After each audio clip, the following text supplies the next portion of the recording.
오늘 시간에는 쉼을 얻으리라는 제목으로 같이 은혜를 나누겠습니다. 한번 따라 하시겠습니다. 쉼을 얻으리라. 쉼을 얻으리라.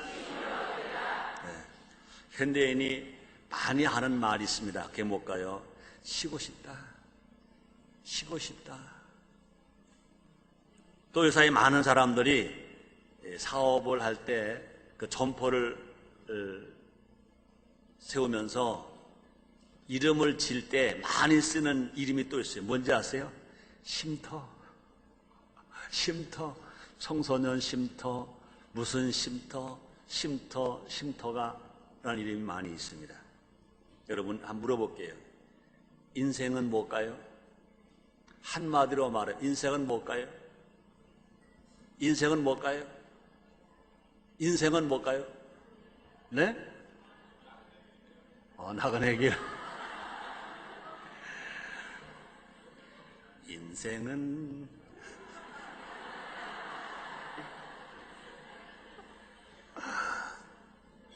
또 다른 말로 말하면 뭘까요? 인생은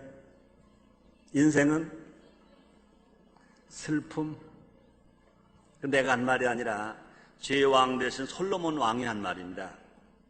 전도서 2장 22절로 23절에 보니까 사람 해 아래서 수고하는 모든 수고와 마음에 애쓰는 것으로 소득이 무엇이랴. 일평생에 근심하며 수고하는 것이 슬픔뿐이라. 그 마음에 밤에도 쉬지 못하니 이것도 헛되도다. 그랬습니다. 또 시편 기자가 말합니다. 인생이 70이요 강건한 80이라도 연수의 자랑은 수고와 슬픔뿐이라. 그러므로 인생은 뭐냐고요? 인생은 슬픔. 인생은 슬픔입니다. 그래서 예수님은 인생을 또 뭐라고 말씀하시냐? 수고하고 무거운 짐. 수고하고 무거운 짐. 이렇게 말합니다. 하나님을 떠나 인생에게 산다는 것은 뭐냐? 수고하고 무거운 짐입니다. 하나님이 맨 처음 창조하셨을 때 출산과 노동은 기쁨이었습니다. 그런데 죄로 말미암아 출산과 노동에 수고하라는 저주가 닥친 것입니다. 성경은 이렇게 말합니다. 창세기 3장 16절로 17절 말씀이 있습니다.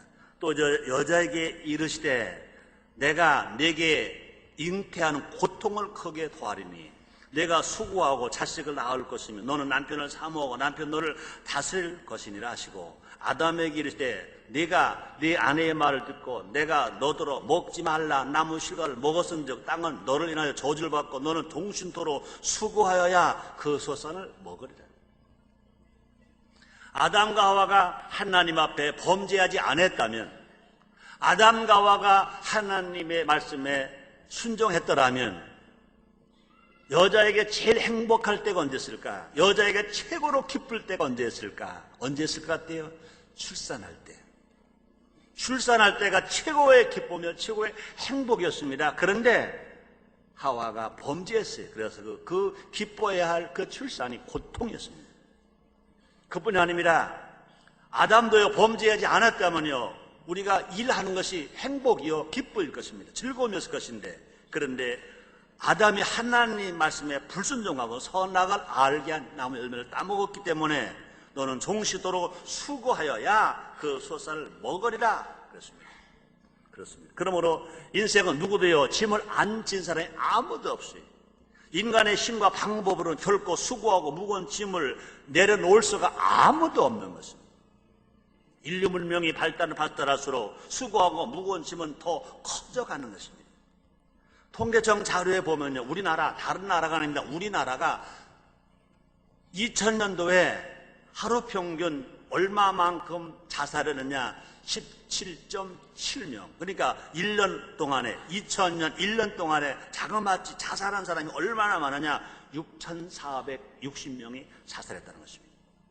그뿐이 아닙니다. OECD 경제개발협력기구가 국가 중에서 우리나라가 얼마나 자살을 많이 하느냐, 5번째로 자살을 많이 한다는 것입니다. 그런데 그것도 더 무서운 건 뭐냐, OECD 나라 중에 자살하는 증가율이 어느 나라가 세계에서 제일 높아지고 있느냐, 한국이 가장 빠르다는 것입니다.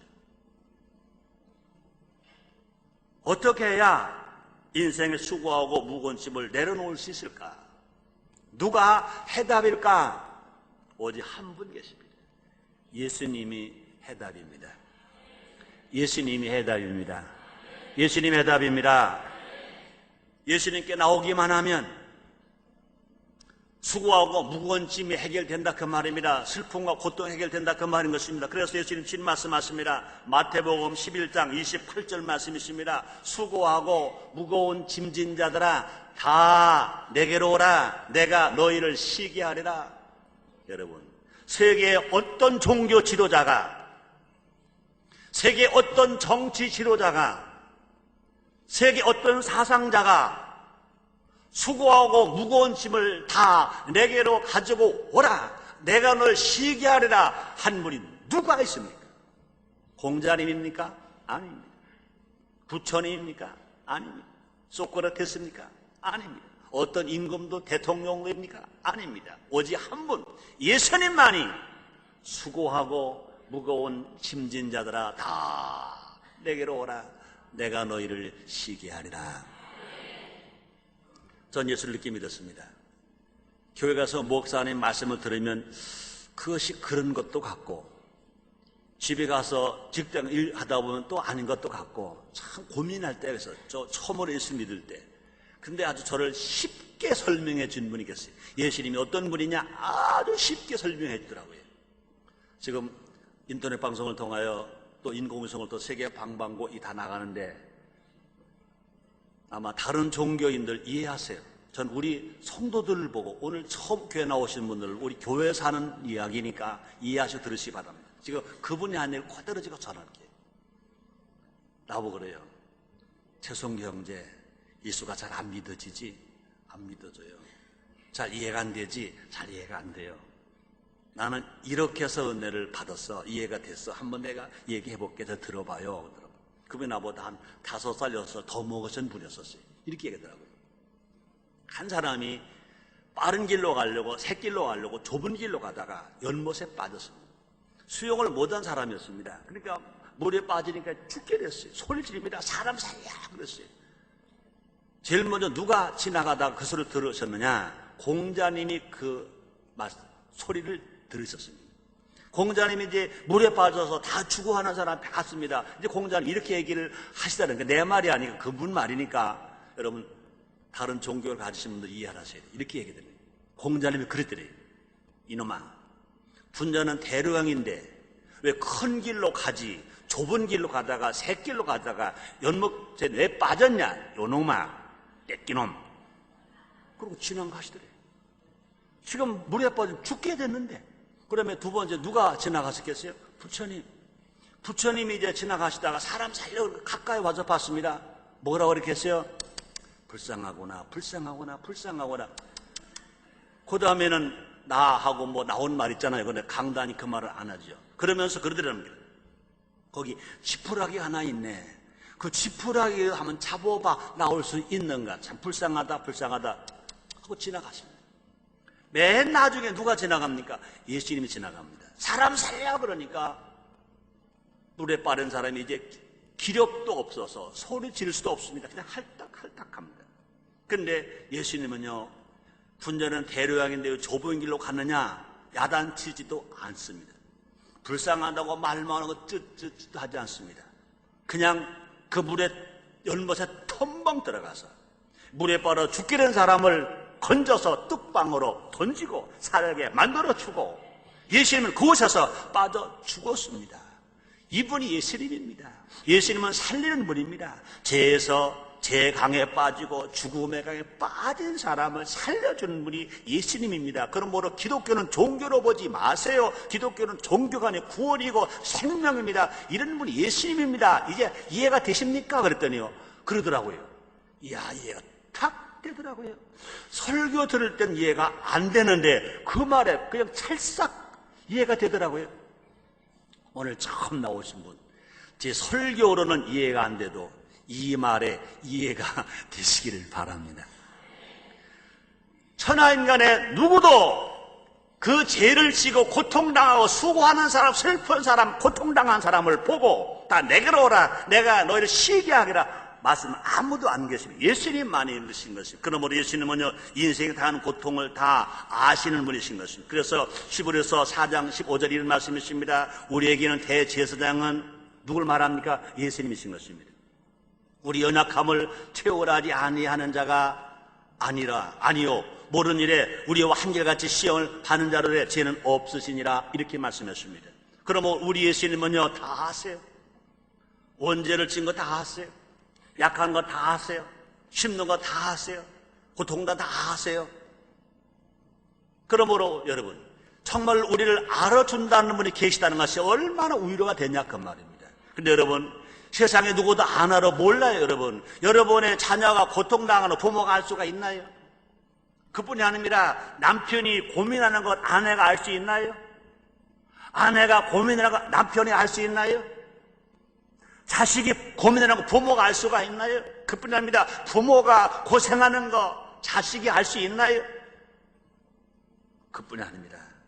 성도 여러분이 고민하는 거 목사가 다 알 수 있나요? 그뿐이 아닙니다. 목사가 고민하는 거 여러분 다 알 수 있나요? 우린 다 몰라요. 그러나 우리 예수님은 아십니다. 우리를 알아준 분이 계시면 아직 도움을 못 받았어도 알아만 주면 위로가 돼서 눈물이 퐁퐁퐁 나는 거예요. 아시지요,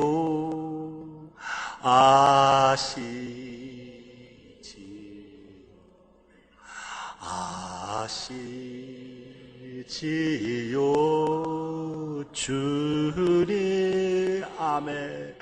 아시지요,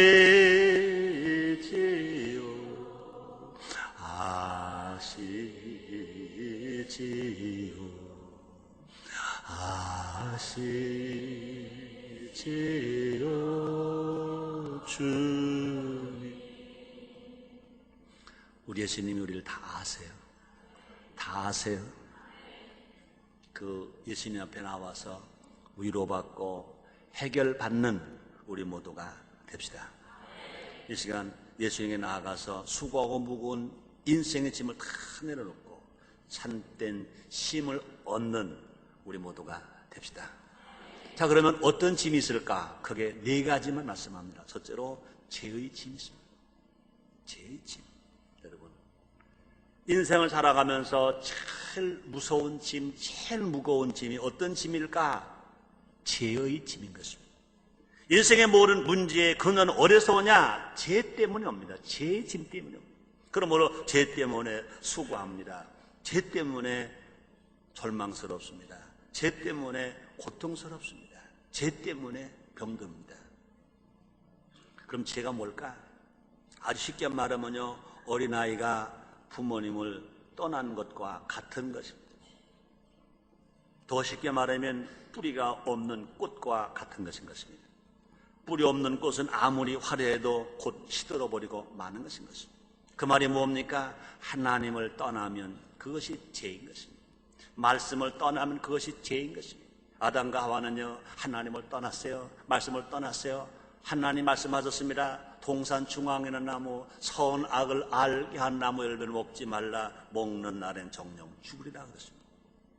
그런데 아담과 하와가 따먹었습니다. 성경을 말하면 로마서 5장 12절입니다. 이러므로 한 사람으로 말미암아 죄가 세상에 들어오고 죄로 말미암아 사망이 왔나니 이와 같이 모든 사람이 죄를 지었으므로 사망이 모든 사람에게 이르렀느니라 말씀했습니다.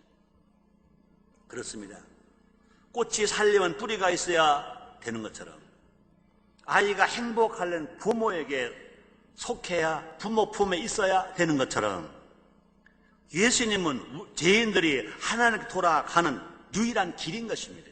그러므로 우리가 진실로 사는 길이 뭘까? 우리가 평안을 얻는 길이 뭘까? 행복을 갖는 길이 뭘까? 하나님께로 오는 겁니다. 그런데 하나님께 가는 길은 한 가지 길밖에 없다고 주님 말씀하십니다. 예수님 친히 말씀하십니다. 요한복음 14장 6절 말씀이십니다. 예수께서 가라사대 곧 내가 길이요 진리요 생명이니 나로 말미암지양 아버지께 올 자가 없느니라 이렇게 말씀하셨습니다. 그러므로 예수님은요 세상의 모든 죄의 짐을 대신 짊어져 주셨습니다. 그래서 요한복음 1장 29절에 이렇게 말씀하십니다. 이튿날 요한이 예수께서 자기에게 나오심을 보고 가로되 보라 세상 죄를 지고는 하나님 어린 양 이로다. 우리 예수님께서 우리의 죄를 짊어지셨습니다. 예수님은요 하나님이십니다. 예수님은 죄를 짓지 아니하셨습니다. 허물도 없으십니다. 그럼에도 불구하고 우리를 죄를 대신 감당하시기 위하여 예수님은 그렇게 죄인의 몸으로 이 땅에 태어나셔서 죄인의 몸으로 고통을 당하시고 그렇게 가시관 쓰시고 그렇게 매 맞으시고 그렇게 양송악물에 못 박히시고 십자가에 피 흘려 죽으셨습니다. 죄 없으신 예수님이 우리의 죄를 대신하여 십자가에 죽으셨으므로 말미암아 이제 우리는 누구를 예수를 믿기만 하면 죄를 한 번도 안 지은 사람처럼 우리의 죄가 주홍같이 붉고 목보라 거물처럼 흰눈처럼 양털처럼 다 깨끗하게 되는 것이 뭐냐? 우리 예수님의 은혜인 것인 것입니다. 예수를 믿기만 하면 죄로 말미암아 온 저주에서 해방되어 하나님의 은혜로 하나님의 품에 안길 수 있으며 하나님의 사랑을 받을 수 있으며 하나님의 복을 받을 수 있습니다. 성경에 말합니다. 갈라디아서 3장 13절로 14절 말씀이 있습니다. 그렇게서 우리를 위하여 저주를 받은 바 되사 율법의 저주에서 우리를 속량하셨으니 기록된 바 나무에 달린 자마다 저주 아래 있는 자라 하였습니다.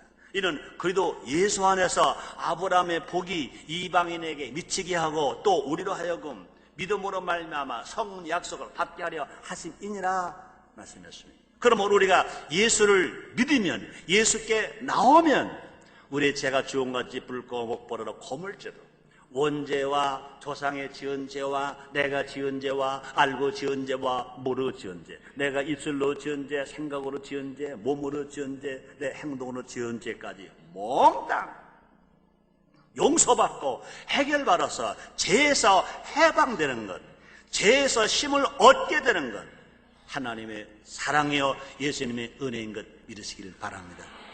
또 두 번째는요 질병의 짐인 것입니다. 여러분 아파 보셨어요? 아플 때 얼마나 힘들어요? 아플 때 얼마나 고통스러워요? 내가 아무리 권세가 있고 아무리 명예가 있고 아무리 돈이 있고 아무리 세상을 다 가지고 있다 하더라도요 그 병이 오래되어서 그 병에서 해방받지 못하면 치료받지 못하면 세상은 끝장인 것입니다. 하나님은요 예수님은 우리가 모든 질병에서 치료받기를 소원하시는 것입니다. 우리 죄가 용서받게 하시는 것뿐만 아니라 우리의 신임은 우리의 모든 질병에 치료받고 건강하게 살기를 원하시고 소원하시는 것입니다. 그래서 마태복음 8장 3절에 이런 말씀이 있습니다. 예수께서 손을 내밀어 저에게 대시며 가라사대 내가 원하노니 깨끗함을 받으라 하시는데 즉시 그의 문둥병이 깨끗하여진지라 이렇게 말씀. 이 말씀 어떤 말씀이십니까? 예수님께서 제자들에게 산상수훈을 가르쳐 주셨습니다. 그리고 내려오실 때 허다한 무리가 예수님을 쫓아갑니다. 너무 많은 사람들이 쫓아갑니다. 그때 문둥병 걸린 자가 생명을 걸고 예수님을 쫓아갑니다. 예수님을 만났습니다. 예수님 앞에 무릎을 꿇습니다. 그러고 말합니다. 예수님, 주님이 원하시면 내가 깨끗할 수가 있겠습니다. 그랬습니다. 그때 예수님이 그 문둥병자 고름나고 피나고 살점이 떨어져 나가고 손가락이 없고 귀가 없고 코가 없는 그 문둥병자에게 예수님께서 손을 직접 대십니다. 그러고 말씀하십니다. 손을 대시며 가라사대 내가 원하노니 깨끗함을 받으라. 예수님은요 문둥병자가 치료받기 원하시는 것입니다. 깨끗함을 받으라. 즉시 그가 치료를 받았다고 주님 말씀하십니다. 하나님은 우리 예수님은 사람들의 병들어 있는 것을 그냥 지나치지 않으려 하셨습니다.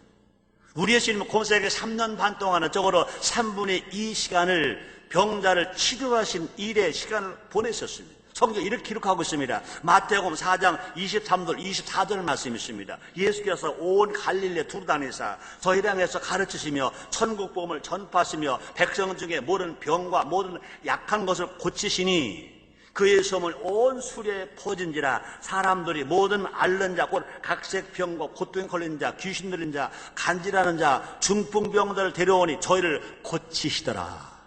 저희를 고치시더라.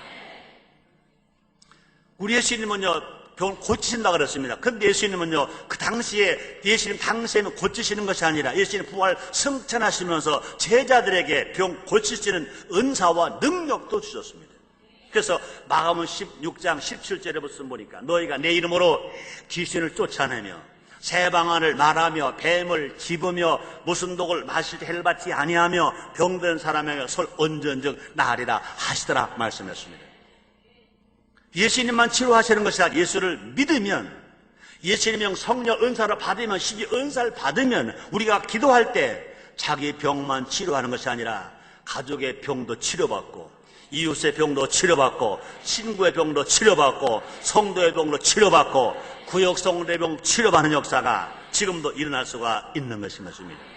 더 큰 은혜는 뭐냐? 질병의 침을 없애기 위해서 예수님이 대신 매맞으셨다는 것입니다. 예수님이 이 땅에 오시기 600년 전에 이사야 선지자를 통해서 예언해 놓으신 말씀이 있습니다. 이사야서 53장 5절 하반절입니다. 저가 채찍에 맞음으로 너희가 나음을 입었도다. 이렇게 예언하시 그대로 예수님은요, 잡히셔서 빌로 들여서 39채 모진 배를 마셨습니다. 그래서 막 살점이 뚝뚝 떨어져 나갑니다. 이마에 막 찢깁니다. 피가 막 흐릅니다. 얼마나 아프겠어요. 왜 예수님이 그렇게 병도 없으신데 죄도 없이 그렇게 매맞고 아프셨느냐?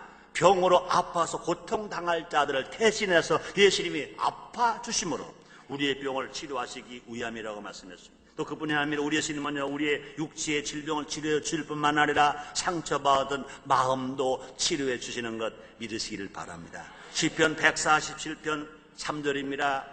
상심한 자를 고치시며 저의 상처를 싸매신 사랑하는 성도를 육체가 아파서 고통당하는 사람도 많았지만, 그러나 안타깝게도 가족끼리, 친척끼리, 친구끼리, 이웃끼리, 성도 간에 살면서 마음의 상해서 마음의 화병 걸린 사람, 마음병을 얼마나 많이 있냐 그 말이에요. 그리고 우리 예수님께서는요, 그 마음의 상처를 싸매주신다는 것입니다. 그러면 사랑 여러분들이 오늘 하나님의 예배드리러 왔습니다. 여러분 어떤 몸으로 와서 몸으로 고생하시고 아프다 하더라도 그 병이 치료받을 뿐만 아니라 여러분의 마음의 상처도 치료받고 싸매지게 되시기를 제목으로 축원합니다. 여러분의 상황을 아는 사람 만나면 위로가 되잖아요. 우리 예수님은 우리를 다 아세요. 우리를 치료하세요. 마음도 치료하세요. 상처를 치료하세요. 그 예수님 만남으로 말미암아 육체의 병뿐 아니라 마음의 상처도 치료받고 위로함 받고 싸매임을 받으시기를 제목으로 축원합니다. 왜 그렇습니까? 우리 예수님은요, 어제나 오늘도 동일하십니다. 우리가 믿고 나오는 자는 누구든지 모든 질병에서 치료를 받습니다. 그럴 겁니다. 목사님 그 말씀 인정합니다. 그런데요, 어떤 사람은 치료받고요, 어떤 사람은 치료받지 못하대요. 예수님은 뭐 차별합니까? 차별하지 않습니다. 그건 뭘까요? 예수님은 아는 것으로 되는 게 아닙니다. 느끼는 것만이 아닙니다. 중요한 건 뭐냐? 믿는 겁니다. 믿음은 들으면서 나고 들으면 그리고 말씀으로 말미암니다.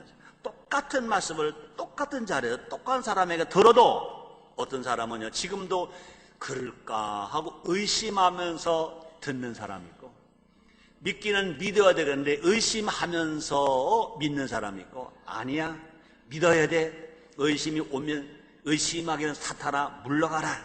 의심하기는 원수마귀는 물러가라. 나는 저 말씀 하나님 말씀으로 믿는다. 나는 믿는다. 나는 믿는다. 주님 뭐라고 말씀하십니까? 예수님도 친히 말씀하십니다. 믿는 대로 될지어라. 그러므로 똑같이 성경을 읽어도 의심하지 말고 말씀을 그대로 믿는 겁니다. 설교를 들어도 의심하지 마세요. 그대로 믿는 겁니다. 그대로 믿으면 주님 말씀하십니다. 네 믿음대로 될지어라. 여러분 혹시 약합니까? 강하게 될 것을 믿으세요. 안 됩니까? 될 것을 믿으세요. 병으로 고생하면 치료받을 믿으세요. 마음의 상처가 싸매질 것을 믿으세요. 믿으면 됩니다. 세 번째, 가난의 짐. 여러분 가난의 짐이 무서워요? 안 무서워요? 무서워요. 가난해 보셨어요? 배고파 보셨어요? 혹시 요사이 분들은요, 너무 몸이 좋아서 살 빼려고 다이어트 하느라고 밥을 안 먹었다, 그거 말고 없어서 못 먹어. 없어서 못 먹어. 먹을 수 없어서 못 먹어. 여러분 얼마나 배고픈 서름. 여러분 서름 중에 배고픈 서름이 얼마나 서러운지 알아요? 내가 미국의 부흥회 가서 그런 걸 물어봤어요. 여러분 보리개떡이 먹을만해요? 쌀겨로 찌은 게 먹을만해요? 그러니까 쌀과 보리만 생각하고 쌀겨로 찌은 게 먹을만하죠 그러더라고요. 안 먹어본 사람 말도 하지 마시오. 보리교에는 그래 영양가가 조금은 있어요. 껄끄럽죠. 강낭콩 넣고 보리교로 개떡 만들면요, 그래도 껄끄럽긴 해도요, 요기는 돼요. 요기가 뭔지 알아요? 약간 돼요. 그런데 쌀겨로는 아무리 뭘 넣어도요, 그 영양가 하나도 없어요. 먹으면요 속이 막 훌쳐요. 그래서 하늘이 노랗게 보여요. 아는 사람만 알지. 저는 지금도요, 초등학교 다닐 때는요, 그런 생각나요. 선생님이, 야, 최성규, 기성예비 가져왔나? 초등학교 다닐 때 기성예비 독청 받은 것밖에 생각이 안 나요. 기성예비 독청, 근데 몇 분 되지도 않는 거. 이거 우리 아이들 지금 예배 드릴 건데, 이 생각이 나네요. 초등학교 5학년 때였어요. 초등학교 5학년. 기성예비 낼 수가 없어. 담임 선생님이 불쌍한가 봐. 난 선생님 뭐 쳐다보지도 못해. 도망가. 한 번은요 반갑게 불러. 야 승규야 승규야. 난 뭐 죄인이니까 기성이 못 냈으니까. 너 돼지풀 빌 줄 알아? 돼지골 빌 줄 알아? 그거 자신 있죠. 왜? 6.25 전쟁 날 때 내가 10살에서 벌초였죠. 벌초. 잘하죠. 할 줄 압니다. 너 우리 집 돼지 꼴 좀 배울래? 네. 골 잘 벼다가 주었어요. 난 그냥 선생님 집이니까 갖다 드렸어요. 그랬더니 그 다음에 또 불러. 야, 너 이렇게 하자. 내가 못 낸 기성예비 내가 다 내줄게. 너 일주일에 2번씩 우리 집 돼지 꼴 벼다 줄래? 네. 내가 얼마 전에도 그게 뭔지 몰랐어요. 가만히 생각하니까 나는요, 초등학교 5학년 때부터 아르바이트 한 사람이야.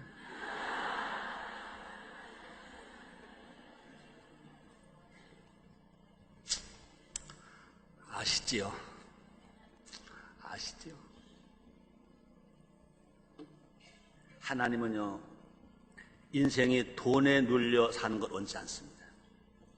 또 돈 때문에 죄 짓는 거 원치 않으시고, 돈 때문에 도록질한 거 원치 않으시고, 돈 때문에 살인하는 거 원치 않으십니다.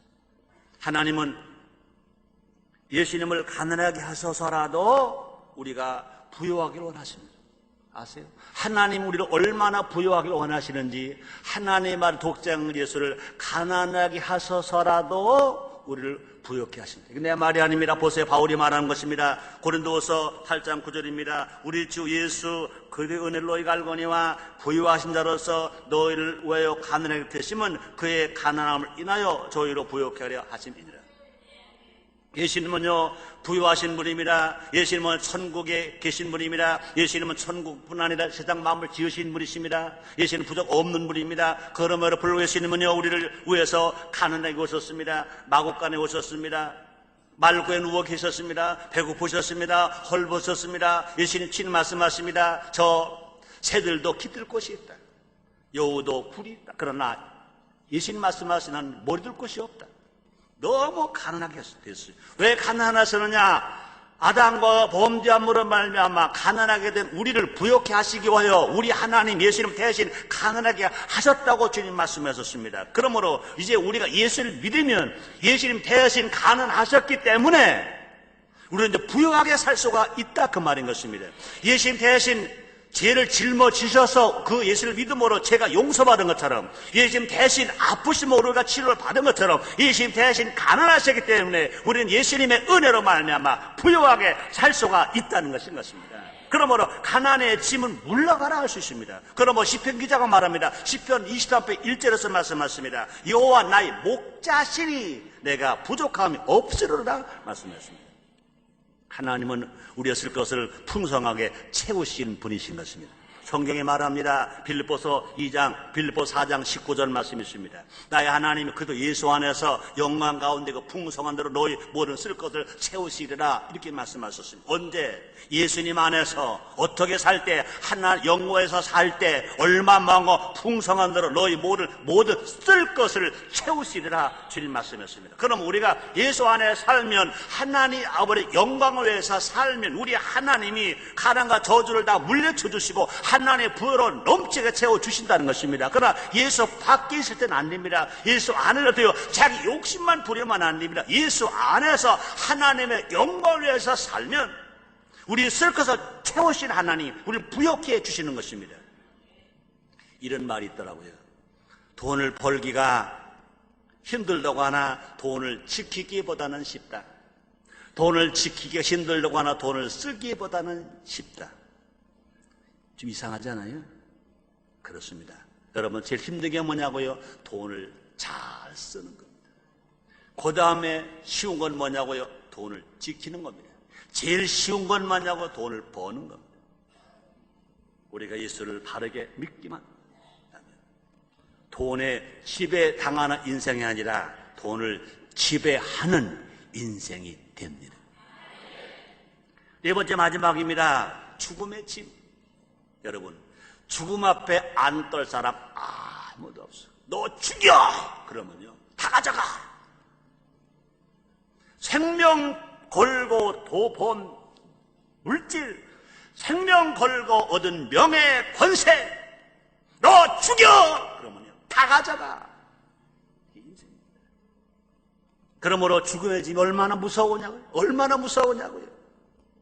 그러므로 인생의 짐 중에서 가장 무거운 짐이 뭐냐? 죽음의 짐인 것입니다. 본인이 의식하든 의식하지 아니하든 사람의 근본적인 두려움은 뭐냐? 죽음인 것입니다. 고대로부터 이 죽음을 이겨보려고 수많은 사람들이 발버둥 쳐왔습니다. 나는 죽음이 두렵지 않아 큰 소리를 쳤지만 누구도 그 죽음 앞에는요 떨지 않은 사람 아무도 없습니다. 그 어느 누구도요 죽음의 집에서 자유로운 사람 없는 것입니다. 오직 한 분, 우리의 구세주 예수님만이 죽음을 이기셨습니다. 부활의 첫 열매가 되셨습니다. 바울이 말합니다. 로마서 6장 9절입니다. 이는 그리스도께서 죽은 자 가운데 사셨음에 다시 죽지 아니하시고 사망에 다시 그를 주장하지 못할 줄을 알미로다 말씀했습니다.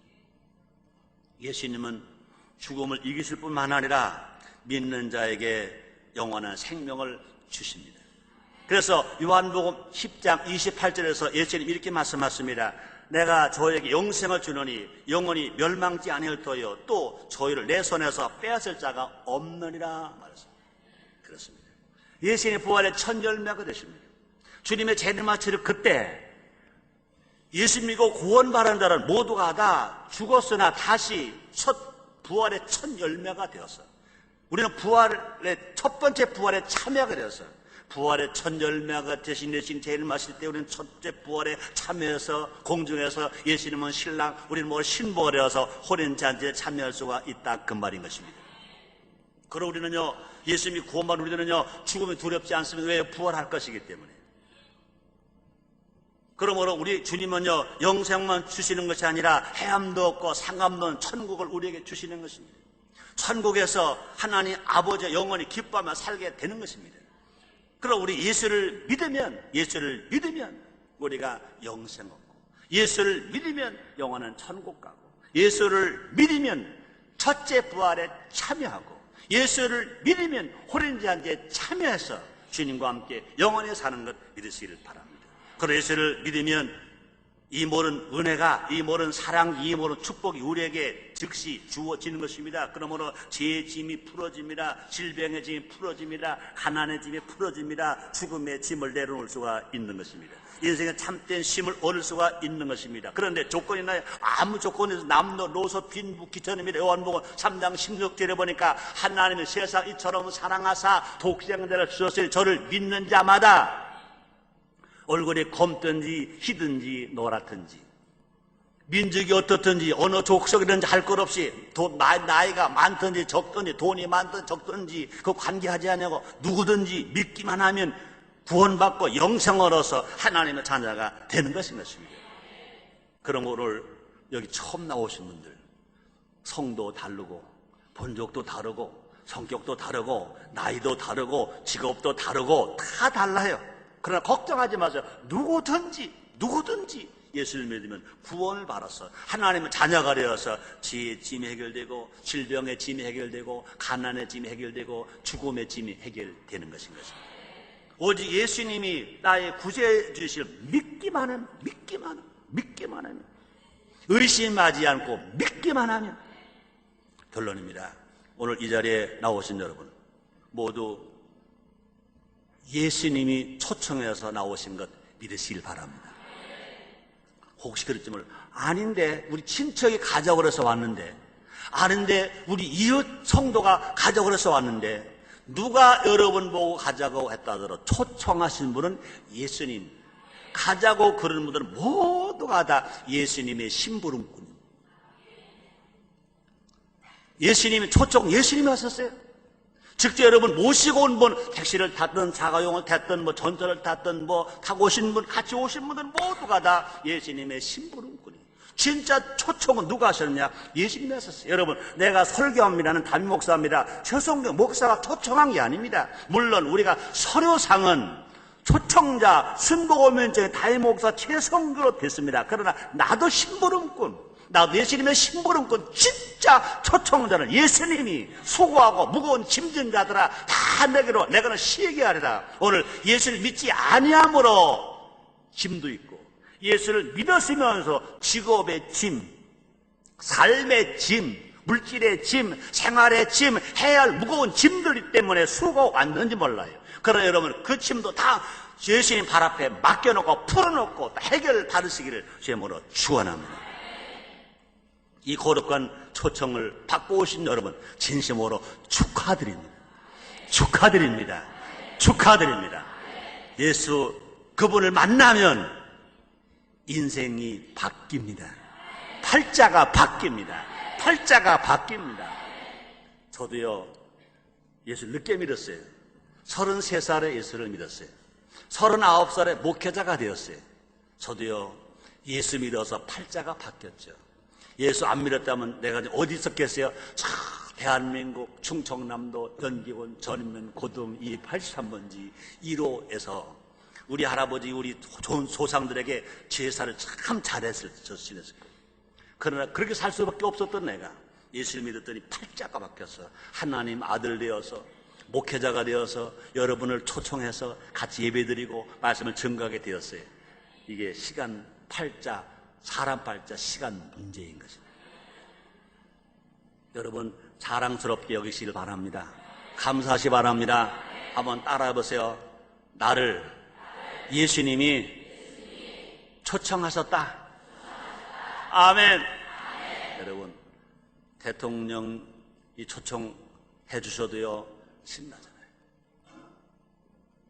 시장님이 초청해 주셔도 신나잖아요. 부청장님 초청해도 신나잖아요. 그런데 하나님 아버지가 예수님의 이름으로 초청했었어요.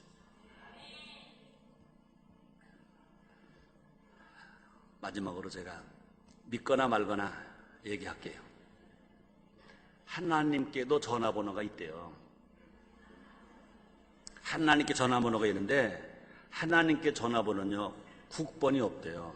국번이 뭐냐? 국가번호가 없대요. 우리나라 국가번호는 몇 번이게요? 우리나라 국가번호 몇 번이게요? 82번. 외국 가서 한국에 전화를 걸려면 제일 먼저 82를 눌러야 돼요. 그 다음에 인천의 지역번호는 몇 번이게요?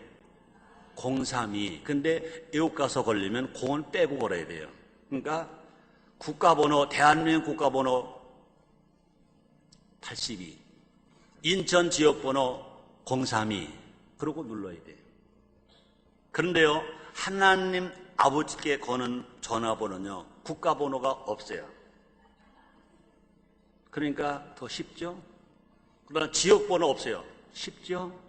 또 중요한 건 뭐냐? 교환도 필요 없어요. 하나님 아버지께 전화가 왔는데 교환이 필요 없어요. 교환이 필요 없어요. 근데 또 이 방송을 인터넷이나 인공지능 듣는 캐드릭 신자들 이해하세요? 우리끼리 얘기하는 거니까. 천주교에서는 고해성사할 때 신부님이 무슨 역할을 해야 돼요? 교환 역할을 해야 돼요. 근데 우리는 교환이 필요 없어요. 직통이야, 직통. 직통이라고요. 근데 그 번호가 몇 번이게? 국가번호 없다, 지역번호 없다, 그러면 국은 몇 국이게? 66국. 번호는 몇 번이게? 3927. 왜 66이냐? 성경이 66권이니까. 왜 37이냐? 구약이 37권이니까.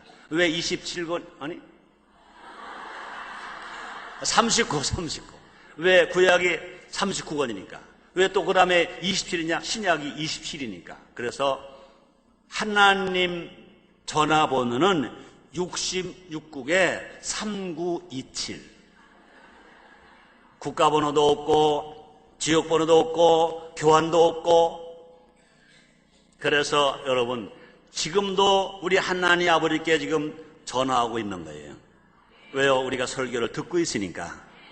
열면 돼요, 피면 돼요. 새벽에도 딱 피면 이게 통하는 거예요. 또 피면 또 통하는 거예요. 열면 통하는 거예요. 성경 66권은 하나님 전화번호인 줄 믿습니다. 국가번호도 없이 지역번호도 없이 교환도 없이 열면 돼요. 주님이 다 아세요. 주님이 다 들으세요. 응답을 하세요.